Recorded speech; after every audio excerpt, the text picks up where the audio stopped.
Família. Família é um gigantesco desafio do ser humano. Para que vocês todos entendam, eu não sei se todos que estão aqui têm formação evangélica, ou compromisso evangélico, ou foram batizados em nome do Pai, do Filho e do Espírito Santo. Eu sei também que há um grande grupo assistindo a gente pela internet, a quem eu quero cumprimentar também nesta noite, se minha voz chegar até lá. Família, relacionamento familiar, é o mais difícil, importante e gratificante dom que Deus deu aos seres humanos propositadamente, e é o que vai definir o grupo dos salvos e dos perdidos. Quem não passar no teste da relação familiar não passará em teste nenhum.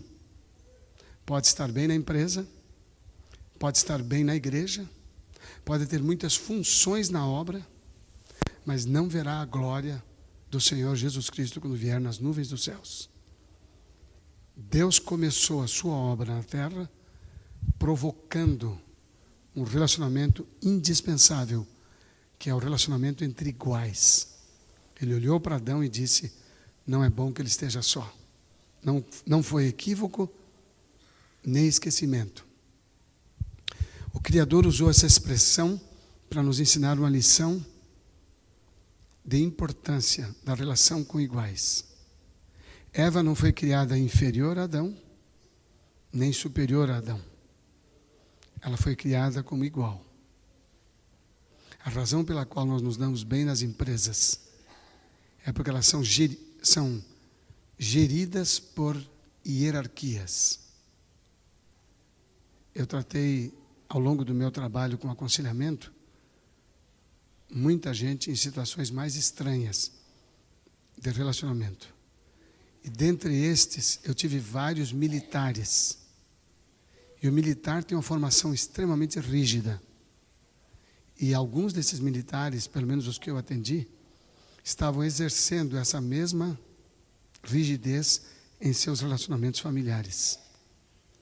E era assim extremamente chocante a gente perceber que essa pessoa exigia dos seus familiares, esposa e filhos, uma resposta que não existe entre iguais.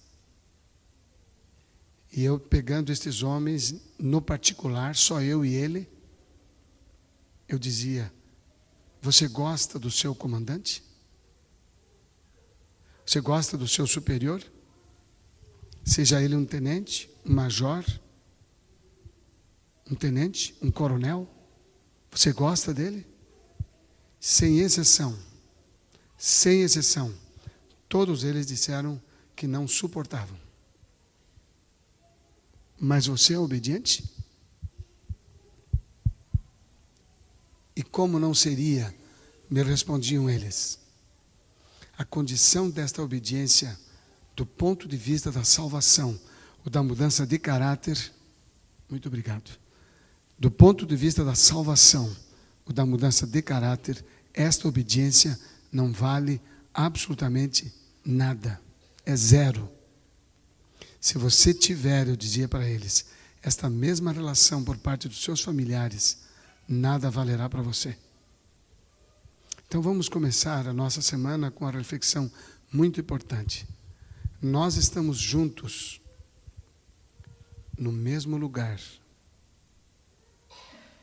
mas em mundos diferentes em relação à sociedade que não conhece a Jesus Cristo.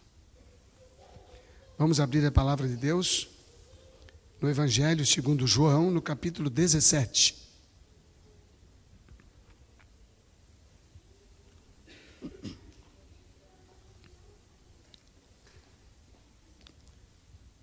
O Evangelho de João é o Evangelho de todos mais concentrado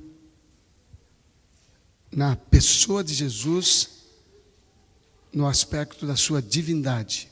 De todos os evangelistas, João é o que se concentra mais na divindade de Jesus ao apresentar a sua humanidade. No capítulo 17, Jesus faz a sua última oração pelos seus discípulos. E por sua misericórdia, visão profética, onisciência, Ele incluiu a gente nessa oração, nós que estamos aqui hoje. Mas eu quero chamar a atenção de vocês em 2 pequenos trechos desse capítulo que vai dar o conteúdo da nossa reflexão hoje à noite. Curvem a fronte comigo, por favor, porque ao abrirmos a palavra de Deus é importante que nós nos condicionemos a ouvi-la com conhecimento espiritual. Pai amado, somos limitados e pecadores, imperfeitos devido à nossa natureza pecaminosa. Mas aqui estamos para ouvir a Tua palavra, esta provisão maravilhosa que nos instrui, que nos aconselha, que nos anima e que pode nos dar esperança. Enche-nos dela. Ensina-nos a viver a Tua vontade, pelo poder da graça de Jesus. Amém.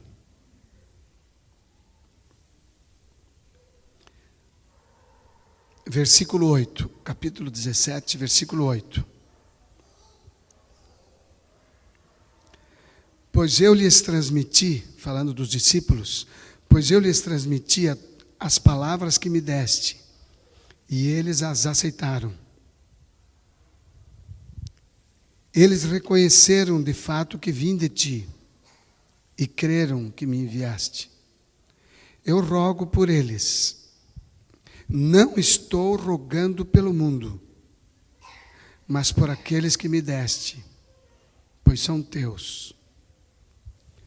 Tudo o que tenho é teu, e tudo o que tens é meu. Verso 11. Não ficarei mais no mundo, mas eles ainda estão no mundo. E eu vou para ti. Pai Santo, protege-os em teu nome, o nome que me deste, para que sejam um, assim como somos um. Verso 13. Agora vou para ti, mas digo estas coisas enquanto ainda estou no mundo, para que eles tenham a plenitude da minha alegria. Dê-lhes a tua palavra, e o mundo os odiou,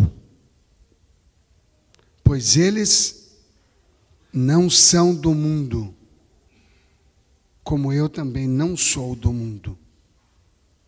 Não rogo, verso 15, não rogo que os tires do mundo, mas que os protejas do mal. Eles não são do mundo, como eu também não sou. Teremos que conviver com o mundo. Teremos que permanecer no mundo enquanto temos vida. Mas mesmo estando no mesmo lugar, temos que viver em mundos diferentes. Toda vez que na sua vida familiar, que é a mais importante referência da sua religiosidade, porque é o único lugar onde você realmente é conhecido como é. Eu incluo nesta minha afirmação todos os que estamos aqui nesta noite e todos que nos assistem através da internet. O único lugar onde a pessoa de fato é o que é na sua casa, é na sua família. Não há como você esconder, como você faz na igreja, como você faz na sociedade em geral e como você faz no seu trabalho. O poder da autodisciplina é o poder da salvação. O poder da autodisciplina é o poder da salvação. O maior presente que um pai e uma mãe podem transmitir a um filho é a capacidade de autocontrole, a autodisciplina. Por isso que quando um pai ou uma mãe são dominados por uma criança de 6 meses, 3 meses, ou 2 anos, ou 3 anos, esses pais, segundo a descrição bíblica, vão passar muita vergonha. Esse não é o pior problema. O pior problema é o prejuízo moral que estão transmitindo para este pequenino, que ou vai aprender com muito sofrimento na sociedade, ou vai fazer a sociedade sofrer com aquilo que ele não aprendeu em sua casa. Uma família pode transmitir à sociedade a maior desgraça de maldade que se pode oferecer. Do mesmo jeito que pode transmitir a maior bênção que pode produzir transformações numa sociedade. Um filho, numa sociedade pequena ou grande, pode fazer toda a diferença para o bem ou para o mal. Porque os dois, o bem e o mal, convivem juntos nesse planeta onde estamos vivendo, que não é o nosso lugar. É? É o nosso lugar? Não é o nosso lugar. Eu gostaria que vocês refletissem nesse pequeno vídeo, é de 3 minutos. Ele fala da experiência de um rapaz chamado Elias. Em inglês seria Elijah, mas é o Elias. Ele dá um testemunho. Ele estava no avião que sofreu uma pane por causa de um pássaro, de uma gaivota que entrou na turbina. E o piloto, que se tornou um herói, pousou esse avião no rio Hudson, na cidade de Nova York. São 3 minutos de testemunho. Esse testemunho tem relação direta com a família. Eu gostaria que vocês pensassem um pouquinho. Está em inglês, mas tem a legenda. Prestem atenção porque está escrito. É muito importante o que está escrito. Que você entenda o que está ouvindo. Por favor. So imagine a big explosion as you climb through 3,000 feet. Imagine a plane. Não tem imagem? Suspenda. Imagine an engine going clack, Suspenda. clack, clack, clack. A imagem não está aqui.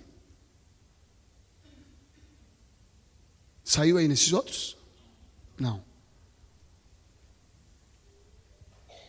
Se não sair, a gente suspende. Eu prefiro que seja amanhã, mas eu preciso da imagem. Se vocês não virem a imagem, ele está num auditório enorme com mais de 3.000 pessoas presentes.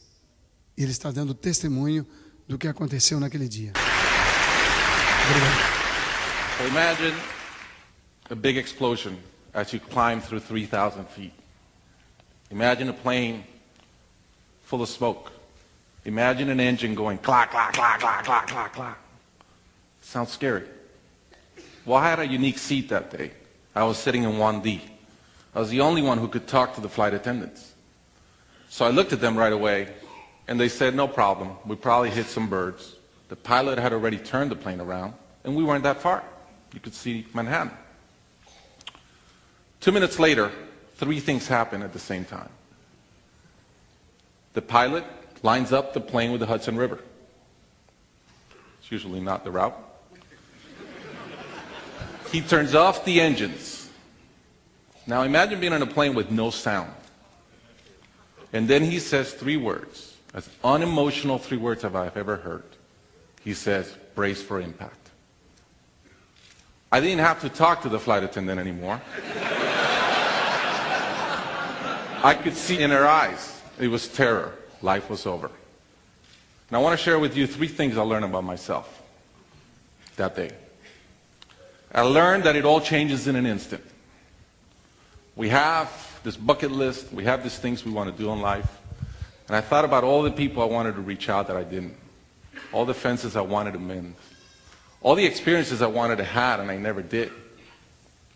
As I thought about that, later on I came up with a saying, which is, I collect bad wines.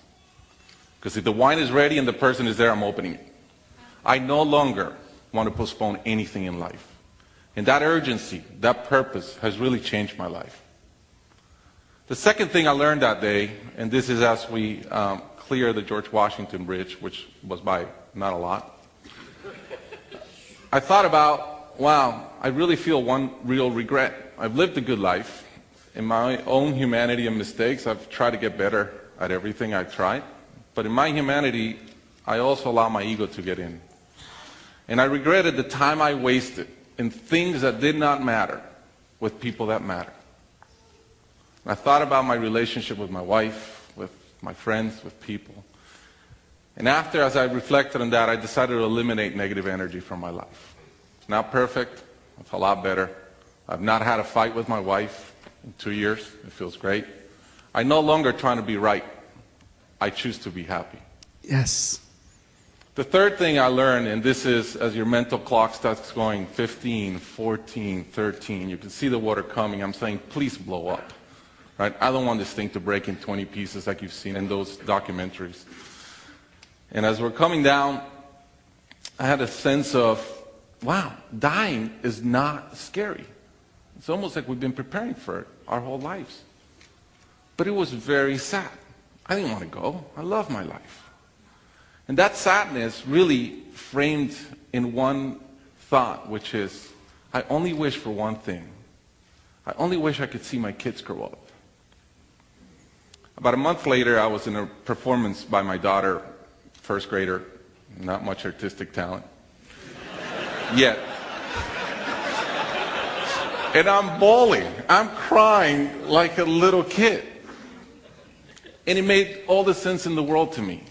I realized at that point, by connecting those two dots, that the only thing that matters in my life is being a great dad. Above all, the only goal I have in life is to be a good dad. I was given the gift of a miracle of not dying that day. I was given another gift, which was to be able to see into the future and come back and live differently. I challenge you guys that are flying today. Imagine the same thing happens on your plane, and please don't. But imagine, and how would you change? What would you get done that you're waiting to get done because you think you'll be here forever? How would you change your relationships and the negative energy in them? And more than anything, are you being the best parent you can? Thank you.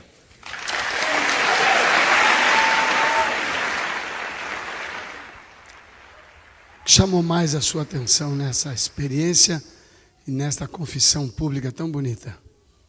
Para mim, o que mais chamou a atenção foi ele dizer: eu tive uma oportunidade que poucos têm. Eu pude ver o futuro e voltar para trás e consertar.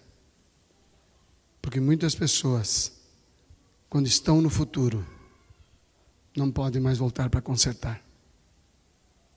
Como é que você valoriza? Como é que você avalia a sua vida? Que fatores são realmente importantes para você? Porque aquilo para o que você der prioridade, será prioritário na sua vida. E eu quero partilhar com vocês uma experiência de um filho mal criado. Criado com muito dengo. Um filho criado com muito dengo é um filho mal criado. Todo o suporte para tudo que ele pede. Todo o agrado para todos os seus desejos manifestados. Um filho que é paparicado e transformado num pequeno rei, ele está sendo, na verdade, criado para ser um grande monstro. Mas havia uma coisa nesse menino que fazia toda a diferença. A base religiosa que ele recebeu de uma mãe consagrada, de uma mãe extremamente dedicada a Deus. Uma mãe que passou pelo vale da sombra da morte. E que por esse motivo consagrou a sua vida para educar esse filho segundo as normas do Senhor. Porque ele foi fruto de um milagre. E esse menino, com tudo a seu favor, teve tudo contra si, da noite para o dia. Seria melhor, da tarde para a noite. De tudo a seu favor, ele teve tudo virado contra si, da tarde para a noite. Ele é o personagem da Bíblia, para mim, que é o maior modelo que eu tenho na Bíblia, fora Jesus. E digo mais, ele foi o meu modelo quando eu ainda era católico. Porque eu conheci o Evangelho da Palavra de Deus quando já tinha quase 20 anos de idade. Fui católico dedicado, fui um católico zeloso. Eu fui um católico sacristão, coroinha. Eu estudei em colégio marista. E um dia, como de costume, para eu poder ir ao matinê, para eu poder ir ao cinema, eu tinha que ir à missa. Essa era a norma do meu pai. Se não for à missa, não vai ao matinê. E eu era dedicado à missa, porque eu queria ir ao matinê. E num dia destes, assistindo ao matinê, assistindo ao cinema, eu vi um filme onde esse personagem apareceu. E o mais corajoso gesto de uma pessoa na luta contra o pecado que está dentro de nós foi zombado pelo auditório do qual eu fazia parte. Eu não zombei, mas eu fazia parte do auditório que zombou dele, da sua coragem, em nome do Senhor. Ele é o modelo de reflexão desta noite, que eu acho que encaixa bem no que nós vamos fazer durante esta semana. Juntos, no mesmo lugar, em mundos diferentes. Essa realidade, pare um pouquinho para pensar agora e não levante a mão, nem fale nada. Não acuse ninguém, mas reflita sobre você como cristão. Na verdade, todos nós aqui não nos conhecemos. Estou certo ou estou errado? Na verdade, nós não nos conhecemos aqui, sim ou não? Conhecemos ou não conhecemos? Essa igreja fala ou não fala? Porque eu estou sem voz, estou falando. Acho que de vocês deve esperar um mínimo uma resposta. A maioria de nós se conhece mutuamente de verdade, sim ou não? Thank you. Muito obrigado. Os de dentro da mesma casa se conhecem de verdade, sim ou não? Mais que nós, muito mais que nós, mas também não conhecem de fato. A Yara é uma pessoa, não só minha esposa, mas a Yara é muito íntima na minha vida. Muito íntima.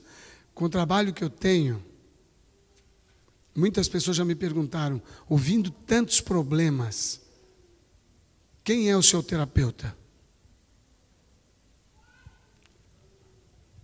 Meu terapeuta é Jesus. Mas a Yara é a minha segunda terapeuta. É com ela que eu desabafo. Quando o meu cálice transborda. E ela me ajuda muito. A Yara dá a resposta sempre adequada à minha necessidade. Uma bênção. Louvado seja Deus, querida. Mas ela tem um outro lado que ela me conhece, que é extremamente desagradável. São as minhas fraquezas. Ela conhece as minhas fraquezas como talvez nem os filhos conheçam. E ela sabe o quanto eu tenho lutado contra elas. O progresso de uma luta contra a sua fraqueza se manifesta de duas maneiras, em dois aspectos. A vitória na luta contra as suas fraquezas se manifesta de duas maneiras, ou em dois aspectos. Aspecto número 1. Ela não se manifesta tantas vezes. Eu perdi o controle de um aspecto da minha vida a cada semana. O progresso da graça de Deus na minha vida vai fazendo com que a manifestação dessa minha fraqueza se reproduza apenas uma vez a cada 10 dias. Já houve um progresso, era uma vez a cada 7 dias, agora é uma vez a cada 10 dias. No sentido de progresso, o que eu desejaria era acabar para sempre, mas ela passa a se manifestar pela minha luta com a graça de Deus e pelo meu esforço de consciência. Ela passa a se manifestar a cada 15 dias, depois a cada 30 dias, depois a cada 6 meses. Esse progresso é o fruto direto da operação da graça de Deus aliada à vontade de vencer daquele que aceitou a Jesus Cristo como seu Salvador. Sai um amém dessa igreja, assim, sem querer que seja. Sai um amém? Este progresso é o fruto do esforço dedicado daquele que crê na palavra de Deus e que busca o seu poder para alcançar o aperfeiçoamento em Cristo Jesus. Quando vocês quiserem, falem espontaneamente. Dessa vez eu pedi, mas quando quiserem, por favor, falem. Porque isso é uma coisa importante. É uma coisa que eu luto e que você luta. Essa é a nossa realidade mais dura de aceitar. Nós ficamos bonitinhos, nós penteamos nosso cabelo, nós arrumamos a melhor roupa, vimos para esse lugar, cantamos hinos bonitos, talvez até sejamos nós mesmos que cantamos, mas a nossa realidade é nos depararmos com a nossa fraqueza no dia a dia, quando ela te pega e te chama para praticar o pecado que você não quer mais realizar. Esta é a batalha real, a que aparece para todas as pessoas que nos cercam, não é verdadeira. Ela é artificial. A força que eu tenho para evitar que ela apareça é justamente a minha reputação. E a reputação sem o caráter equivalente é lixo. Lixo é a palavra. É aquilo que todo mundo diz que você é. É tudo aquilo que você quer que os outros pensem que você é. Isso é reputação. Sem um caráter equivalente não vale nada. Ao contrário, é a prova de uma hipocrisia pública. Que foi onde Jesus se indignou com o público do seu tempo. Eu não vim aqui acusá-los, eu vim chamá-los à realidade.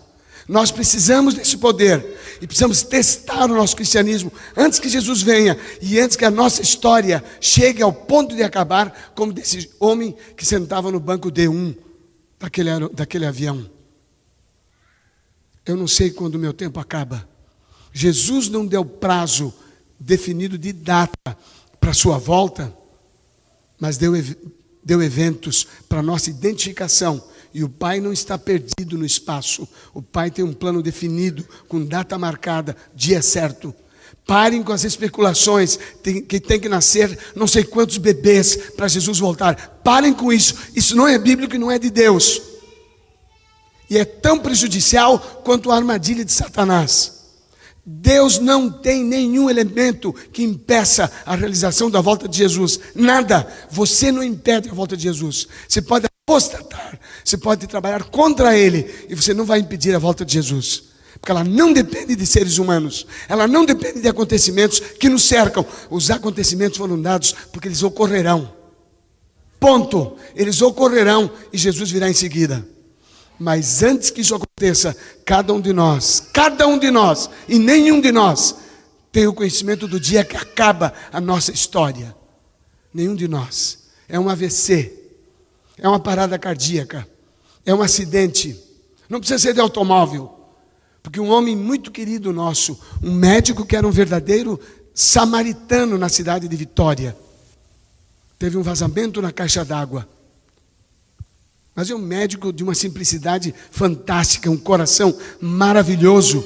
Ele atendia um enorme número de mulheres. Ele era ginecologista, ele atendia um enorme número de mulheres, de graça, por semana, como dedicação da sua vida a Cristo. Era um ancião dedicado da igreja. Ele subiu a caixa d'água para corrigir o vazamento. E no retorno, errou o seu pé numa ripa, numa travessa, e a sua perna vazou.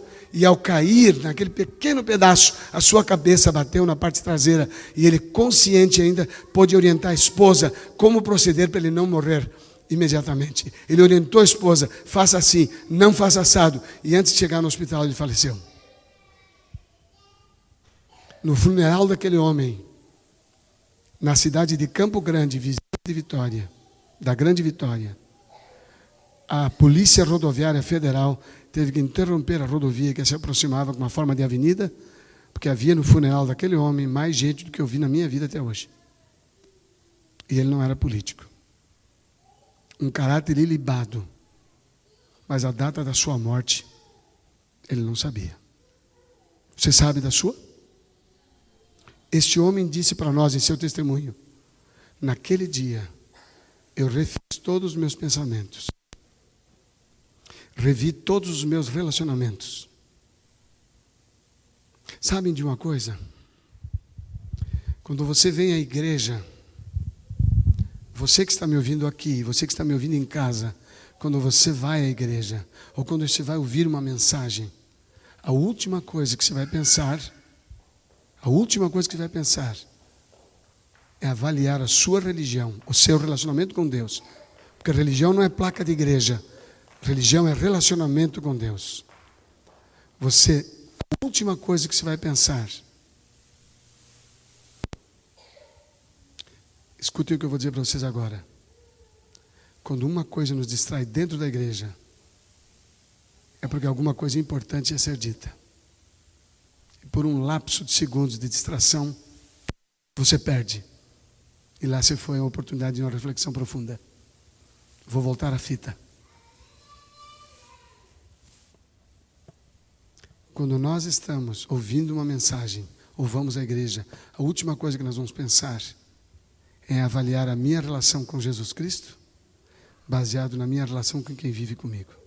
É a última coisa que vai pensar. E é possível que casais, como o pastor Gil está com a esposa, né? Casados, que Deus os abençoe. Mesmo eles, que são religiosos dedicados à causa, não vão pensar nisso. Quando pensamos, e infelizmente pensamos,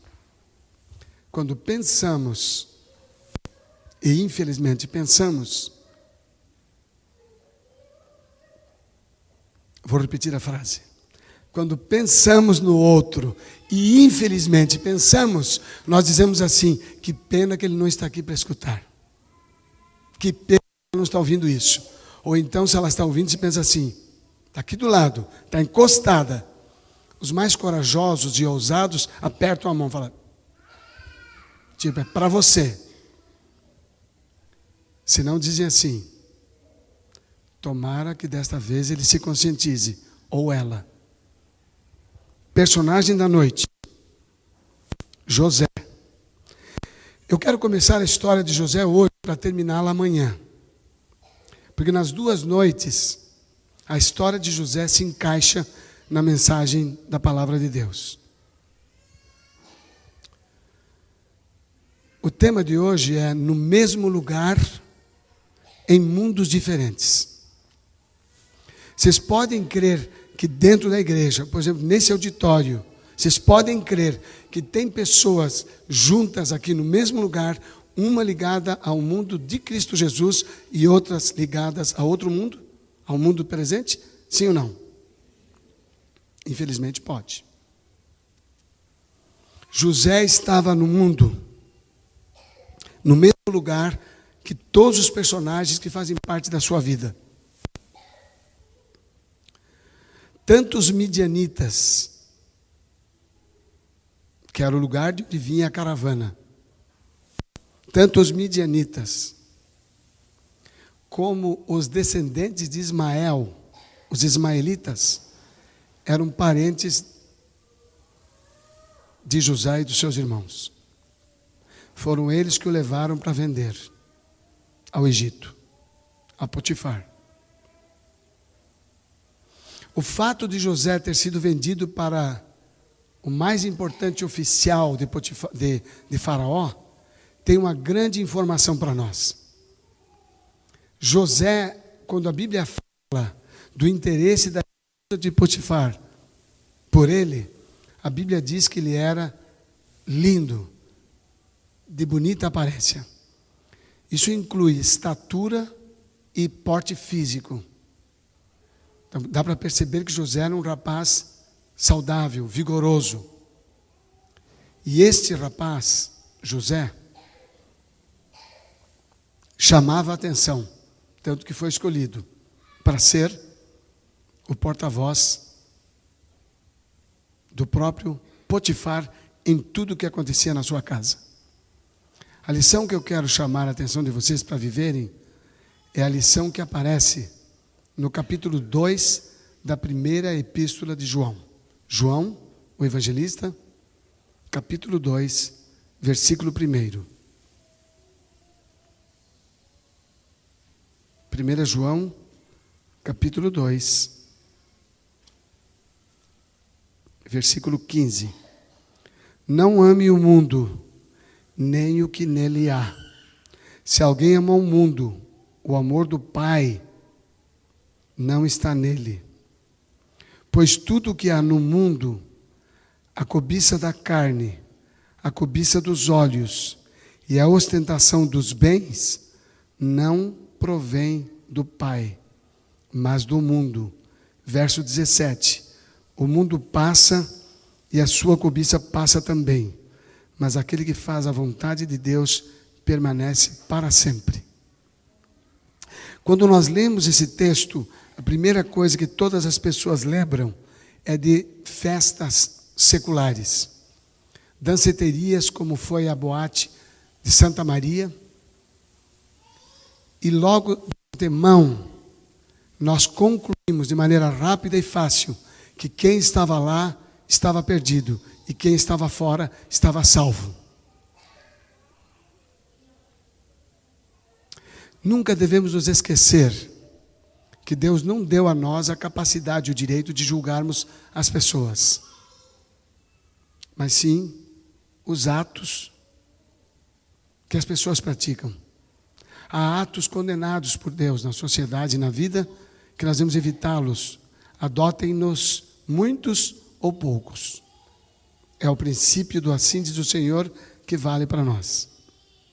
Aqui diz, não ame o mundo nem o que nele há. Se alguém ama o mundo, o amor do Pai não está nele. Pois tudo o que há no mundo, a cobiça da carne. O que é a cobiça da carne?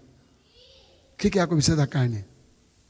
São todos os prazeres sensoriais. Todos os prazeres sensoriais.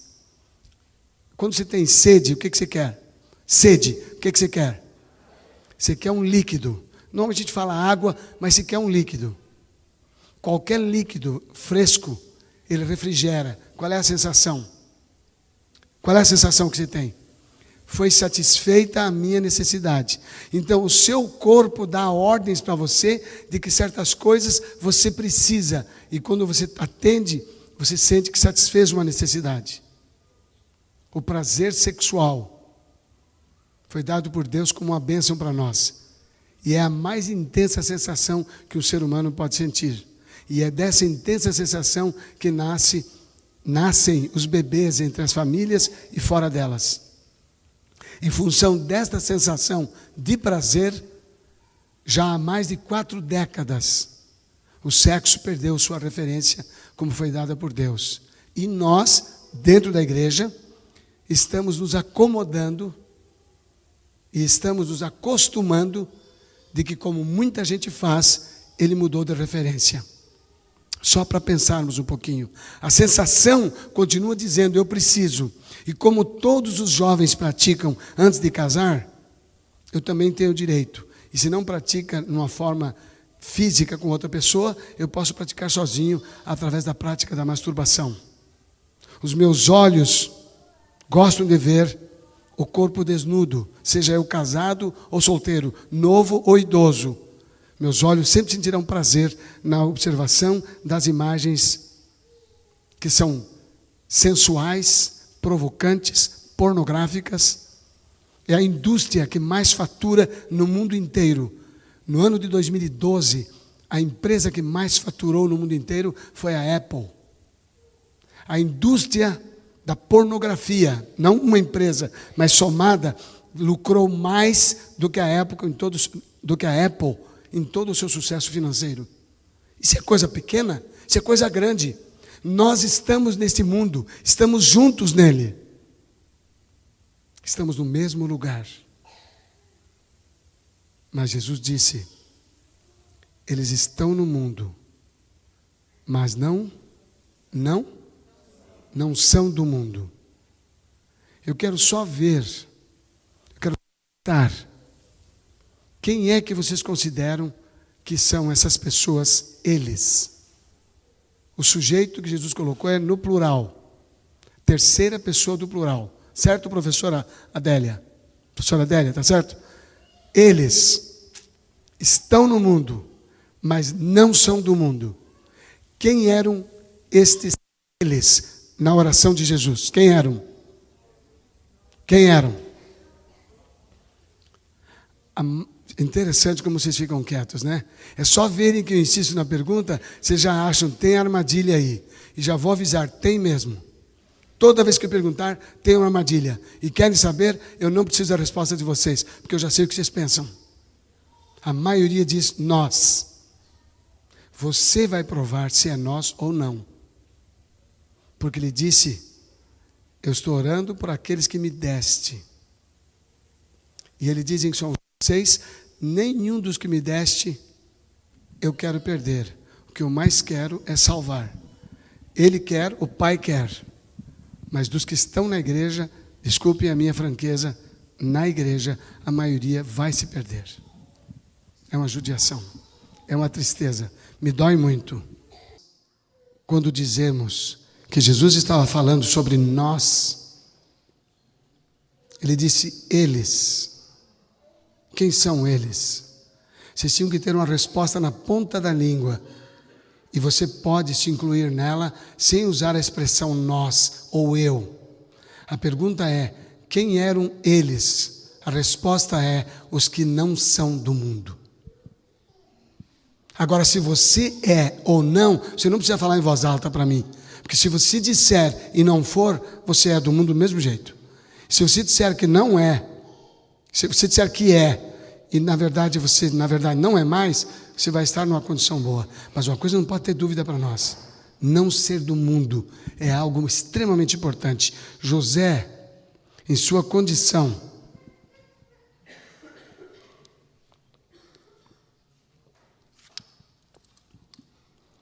passou por uma tentação sexual que poucos de nós passam. Em primeiro lugar, José era jovem. O que o jovem tem? Muita energia, muita vida. José tinha muita energia, muita vida. Segundo lugar, por ser jovem e solteiro, ele não vive na prática sexual. Ele é abstêmio. Se o jovem solteiro for abstêmio e mantiver a sua castidade, conforme a palavra de Deus ensina, mais ou menos no lapso de 28 a 30 dias, o rapaz vai ter uma ejaculação espontânea noturna, que é extremamente saudável, não tem problema emocional, não tem problema psicológico, não tem problema espiritual, não tem problema físico nem fisiológico. Só tem um problema ecológico, que a máquina de lavar resolve fácil. Plá, plá, plá, plá, plá, plá, vai embora. Na mesma água, leva embora. Se ele for casto, ele vai ter só esse problema, mais ou menos no lapso de 28 a 30 dias. Se ele for casto, mas dá uma olhada de vez em quando na internet, isso vai pulular de acordo com o que ele olha, vem mais rápido o sonho. Vem a cada 15 dias, 12 dias. Se ele fica olhando, ele fica estimulando a resposta do seu corpo. O casado que está abstêmio do sexo porque a esposa está doente ou porque ele está doente, ele vai ter esse mesmo ciclo há aproximadamente 24, 25 dias no mês. José estava nessa fase dos 28 a 30 dias. Esta mulher olhou para ele e desejou. Capítulo 39 do Gênesis. Nós vamos iniciar agora para terminar a reflexão desta noite.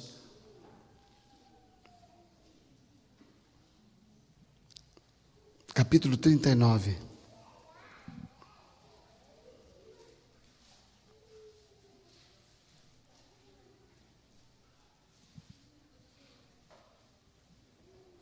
Versículo 5. Desde que Potifar o deixou cuidando de sua casa e de todos os seus bens, o Senhor abençoou a casa do egípcio por causa de José. A bênção do Senhor estava sobre tudo o que sobre tudo o que Potifar possuía, tanto em casa quanto no campo. Verso 6. Assim deixou ele aos cuidados de José tudo o que tinha, e não se preocupava com coisa alguma, exceto com a sua própria comida. José era atraente, diz a Bíblia no mesmo verso, e de boa aparência. E depois de certo tempo, não se sabe quanto, a mulher do seu senhor começou a cobiçá-lo e o convidou: venha, deite-se comigo. Convite franco e direto. Venha, deite-se comigo.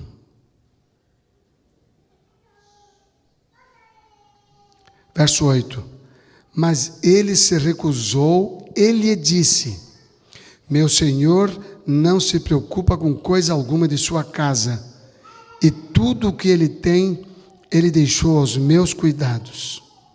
Ninguém desta casa ninguém desta casa, verso 9, ninguém desta casa, incluindo você, esposa dele, ou senhora, no caso de uma referência a uma ama, ninguém desta casa está acima de mim. Ele nada me negou, a não ser a senhora, porque é a mulher dele. Tem muitas mulheres, que por razões variadas tentam controlar os seus maridos, numa perturbação tão constante que o celular virou uma desgraça.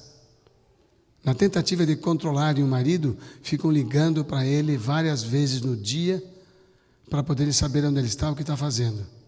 Às vezes fazem uma perguntinha ou outra de coisas do dia a dia, mas o intuito é saber onde é que eles estão. José tinha um chefe, um senhor, um amo, que colocou todas as coisas na mão dele, e a confiança dele é que fortalecia a fidelidade de José. Então, esposas e maridos, se vocês querem a fidelidade do seu cônjuge, sigam o modelo de José. Não tentem fazer o que ninguém pode fazer, controlar o outro. Confie e prove que confia. A sua confiança é a mais forte arma para fazer o outro fiel. A Yara nunca me perguntou absolutamente nada. Eu sempre tive muitas oportunidades devido à natureza do meu trabalho. Pessoas frágeis emocionalmente, pessoas sensíveis. E nunca tiveram espaço, porque a certeza de que ela confiava em mim era mais forte do que a minha própria consciência da fidelidade que eu devia ter. Confiem e demonstrem essa confiança, porque vale a pena. José era fiel não porque ele tinha obrigações, mas porque ele tinha o poder de Deus na vida dele. E o seu chefe confiava. Diz a Bíblia assim: ninguém, verso 9, nesta casa está acima de mim. Ele nada me negou a não ser a senhora, porque é a mulher dele. Como poderia eu, então, cometer algo tão perverso? Tamanha maldade, diz outras traduções. Como é que eu poderia cometer algo tão perverso e pecar contra Deus? Assim, verso 10, embora ela insistisse com José, dia após dia, ele se recusava a deitar com ela. Ele se recusava a deitar com ela. E evitava ficar perto dela. É tudo que eu quero dizer nessa noite. Você não é desse mundo, mas você está nesse mundo. Se há algo na sua casa, sua esposa, seu marido, seu cachorro, seu filho, sua TV, seu som, seu computador, o que quer que seja que ameace a sua integridade moral, que ameace você nas suas fraquezas impulsionadas e naturais, não dê espaço, não dê espaço. Diga não em nome do Senhor e evite estar perto desta pessoa, desta coisa, desta situação, desse equipamento, desse lugar que pode te levar ao pecado. A natureza humana precisa estar conectada com a divina através da comunhão, mas não é só isso, ela precisa evitar a oportunidade do pecado. Se eu sei que tem uma fraqueza numa área que a Yara me provoca, e eu vejo que ela começa a se levantar, eu saio de perto, porque levanta-se dentro de mim, não nela, é dentro de mim. Um dia ela cometeu um grave erro de uma coisa que ela tem dificuldade de lidar, e eu estava nervoso, não nego. O velho homem estava lá, assim, bufando, mas estava lá. E ela ali, e eu segurando. E ela tentou, virou-se para mim e tentou justificar o seu erro, me incluindo no pecado. Eu virei para ela e falei, não fale nada. Ela guardou o alto-falante na hora. Eu falei, estou tentando me controlar. Ela calou imediatamente. O sangue foi esfriando, desceu. E logo em seguida eu disse: não é só você que erra, eu também erro. Mas neste caso, você esqueceu. Foi um esquecimento. Você esqueceu. Vamos procurar uma saída. Mas levou um tempinho para eu esfriar o velho homem que já estava fervendo. Estava 98 mais ou menos de temperatura. E já ia borbulhar. Não pode borbulhar. Se borbulhar, derrama. E eu tenho que saber disso. Onde é que está a minha fraqueza? E eu tenho que fugir dela. E aquele que está perto de mim não tem que correr atrás de mim. Vocês vão ter muita oportunidade nesta semana para descobrirem técnicas, sugestões práticas que provam para você que a maior parte dos pecados que nós cometemos, o problema não está em algo ou alguém que nos provocou, mas está em nós e naquilo que guardamos dentro do nosso interior. Uma coisa eu digo para vocês: o texto de Pedro, na primeira epístola, terminando a nossa reflexão de hoje, José estava no mesmo lugar da esposa de Potifar. José tinha a mesma natureza da esposa de Potifar. José tinha fortes desejos sexuais. José tinha todas as possibilidades para praticar. Mas José conhecia um mundo melhor, que não era aquele. E ele provou que não pertencia a esse mundo. José provou a realidade da oração de Cristo Jesus. Capítulo 2 da Epístola de Pedro, a primeira. Capítulo 2.